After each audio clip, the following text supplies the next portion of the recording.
They called it the Dark Continent. But what exactly was dark? The land? The people? Or was it the ignorance of those who couldn't, or wouldn't, see the truth?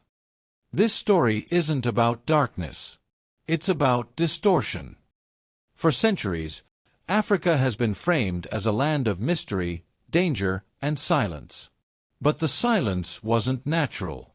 It was imposed. And today, we uncover why. The phrase, dark continent, didn't come from Africans. It came from European explorers, colonists, and missionaries in the 19th century. But this label wasn't about nightfall or skin tone. It was about erasure, of knowledge, of history, of humanity. When European explorers first attempted to map Africa's vast interior, they encountered real, daunting challenges. Dense forests so thick they seemed impenetrable, vast deserts that swallowed travelers whole, mighty rivers with unpredictable currents, and deadly diseases like malaria and sleeping sickness that devastated many expeditions.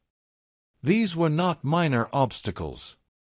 They made large parts of the continent genuinely difficult to explore or penetrate with the technology and knowledge of the time.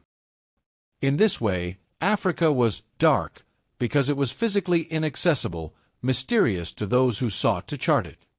But this physical darkness was just part of the story. Soon, the term dark continent was wielded as a political tool, a narrative designed to paint Africa as a wild, empty land, full of danger and void of civilization. It justified European colonization by framing Africa as a blank slate, ripe for discovery and civilizing. The darkness wasn't about Africa itself. It was about the fear and ignorance of those who refused to truly understand it. It was a story crafted to obscure Africa's rich history and cultures, making it easier to dominate and exploit. So yes, Africa was dark to Europeans because its interior was hard to explore. But more importantly, the label was deliberately used to mask colonial ambitions and justify exploitation. Maps of Africa began to show large blank spaces labeled unexplored. But those lands were only unexplored by Europeans. To Africans, they were home, known, named. The Egyptians built pyramids while much of Europe was still tribal. These weren't just tombs, they were architectural marvels, aligned precisely with the stars, symbols of a civilization with advanced knowledge of mathematics, astronomy, and engineering that still baffles experts today. Carthage, in what is now Tunisia, was no mere city. It was a powerful maritime empire and trading hub that rivaled Rome for control of the Mediterranean. Its merchants and sailors established networks stretching from West Africa to Europe and the Middle East, demonstrating complex economic systems and diplomacy. Further south, the kingdom of Kush thrived along the Nile for centuries. Kushite queens, known as Kandakes, wielded military and political power, leading armies, negotiating with foreign powers, and commissioning grand temples and monuments that showcased their culture's artistry and religious depth. In West Africa, the Mali Empire was a beacon of wealth and knowledge. Under leaders like Mansa Musa, one of history's richest rulers, Mali built a network of cities connected by trade routes that carried gold, salt, and ideas across continents. The city of Timbuktu wasn't just a remote outpost. It was a world-renowned center of learning. Scholars gathered in its mosques and universities to debate theology, law, astronomy, and medicine, creating manuscripts that spread knowledge far beyond Africa. And in southern Africa, the city of Great Zimbabwe stood as a testament to indigenous engineering skill. Massive stone walls and enclosures, constructed without mortar, formed an impressive city center for trade and governance. These structures were not mere ruins, they were symbols of a thriving, organized society with wealth from trading gold and ivory. These civilizations prove that Africa was far from a dark or primitive place. It was a continent of thriving, diverse societies with advanced knowledge, governance, commerce, art, and science. The achievements of these peoples predate and, in many ways, surpass contemporary developments elsewhere. So why was all of this forgotten? Because forgetting it served a purpose. For colonization to proceed, Africa had to be portrayed as empty, backwards, and in need of saving. Its rich history had to be erased from the world's memory to justify conquest, exploitation, and control. But here's a truth that many overlook. Africa is actually one of the brightest continents on the planet. Literally.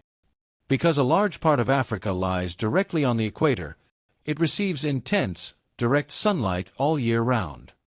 The closer you get to the equator, the stronger the sun's rays become. From the sprawling savannas of the Serengeti to the lush rainforests of the Congo Basin, sunlight floods the land daily. So the darkness was never about the people, nor the land itself. It was about fear and ignorance, fear of what was different and unknown, and ignorance born of arrogance and prejudice. So why was this lie so powerful? Because it served a purpose. To conquer people, you must first dehumanize them. If Africa was seen as a void, wild, uncivilized, mysterious, then colonization became not theft, but salvation. Not exploitation, but enlightenment. Even science became part of the propaganda machine. In 19th century Europe, some scientists claimed to be studying human differences, but what they were really doing was justifying racism. They measured skulls, categorized people by skin color, and built fake hierarchies of intelligence, with white Europeans conveniently placed at the top and Africans at the bottom. They weren't searching for truth. They were building a lie. Anthropology, the study of humanity, was distorted to serve empire. Charts and graphs were used not to understand people, but to dehumanize them. These so-called scientific ideas spread fast, making the world believe that Africans were naturally inferior, childish, emotional, and incapable of governing themselves.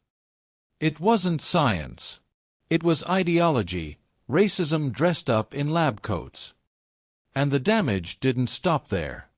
In schools across colonized Africa, children were taught that their ancestors were savages, that real civilization came from Europe. They were shown maps that erased their own kingdoms. They read books that praised colonial leaders but never mentioned African heroes. They learned to celebrate Queen Victoria, but not Queen Nzinga. They memorized Shakespeare, but never heard their own proverbs. Over time, entire generations grew up believing that their own history didn't matter. That progress meant becoming more like their colonizers. The lie had taken root, not just in politics, but in the minds of the people. And what about the missionaries? They came preaching love, but their arrival often marked the first step of occupation. They condemned African spirituality as demonic. They replaced stories with sermons, culture with doctrine. In their letters home, they described Africa as lost, and themselves as saviors. And when the land was carved up in the Berlin Conference of 1884, no African was invited to the table. Imagine this: the major European powers, Britain, France, Germany, Belgium, Portugal, and others, sat together in a room far from Africa. With no regard for the people who lived there, no consultation with any African leaders or communities, they drew arbitrary lines on maps with rulers and pens. These lines ignored centuries-old ethnic territories, languages, cultures, and kingdoms. The Berlin Conference wasn't about Africa's well-being. It was a ruthless negotiation over who would control what parts of the continent. It was a political auction driven by greed, competition, and a desire for resources like gold, rubber, and ivory. What happened next was devastating.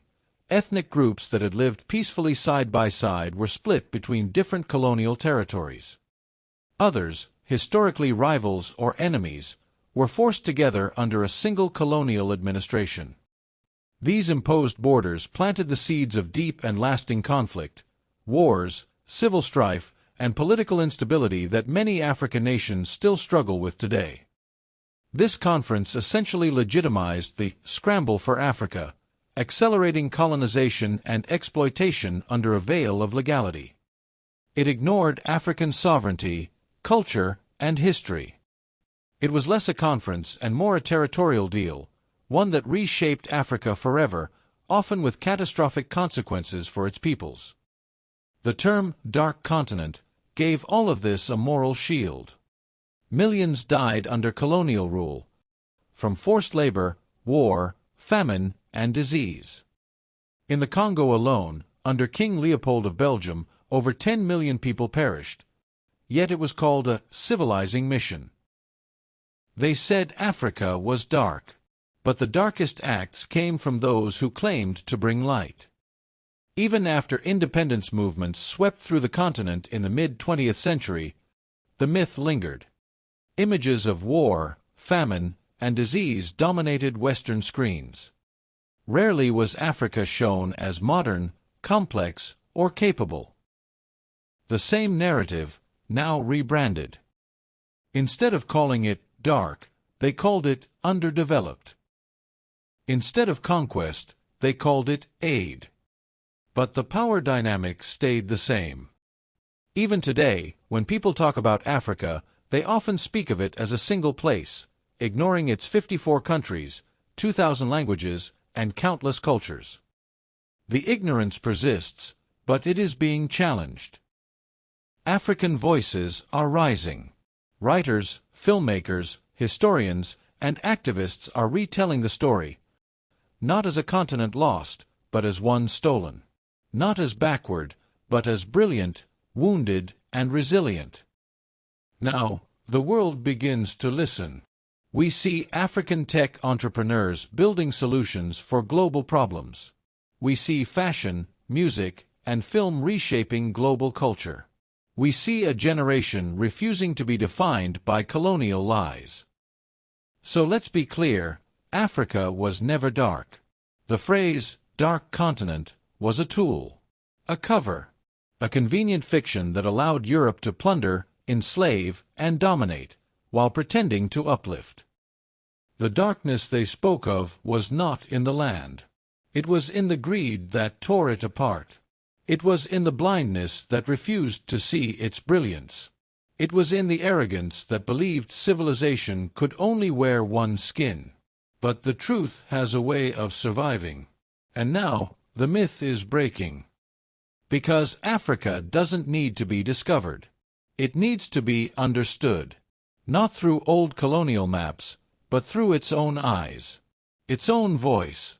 Its own power. So ask yourself, when you hear the phrase, dark continent, who does the darkness really belong to? Not Africa. Never Africa. Africa is not a shadow.